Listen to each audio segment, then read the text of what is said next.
अजीत दादा हमारे पास रहेगा, चांद सूर्य रहेगा, अजीत दादा का नाम रहेगा, चांद सूर्य रहेगा, अजीत दादा का नाम रहेगा।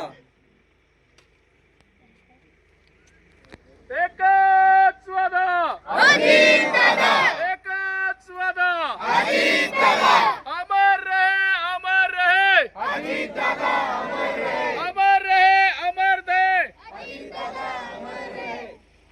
जब तक सूरज चांद रहेगा, जब तक सूरज चांद रहेगा, अजीत दादा का नाम रहेगा। बोला कोण बोलायचं ए सुभाष बोल की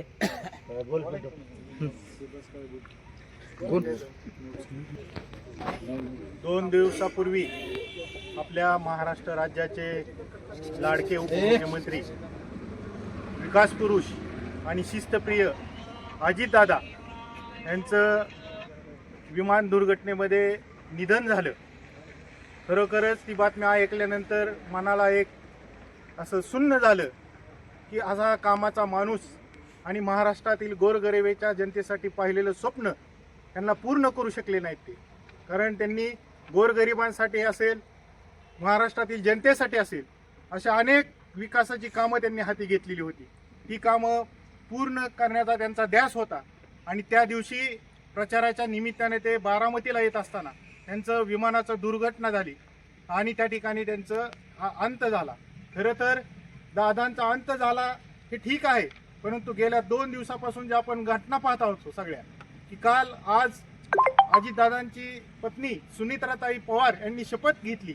शपथ घेताना तुम्ही पाहिला असेल टीव्हीवर की त्यांचा त्या किती मनावर मोठं ओझं घेऊन त्यांनी आज या उपमुख्यमंत्र्याची पदाची शपथ घेतली.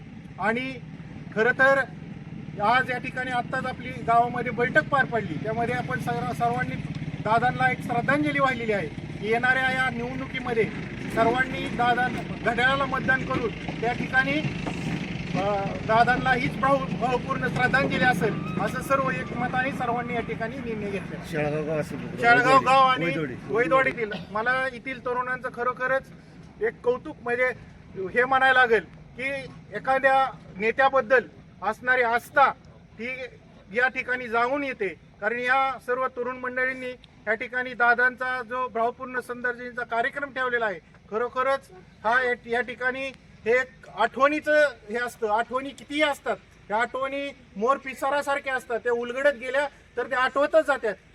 दादांच्या आठवणी कायम स्मरणात राहू यासाठी या तरुण वैदवाडीतील सर्व तरुणांनी जो उपक्रम केलेला आहे तो अतिशय चांगला आहे.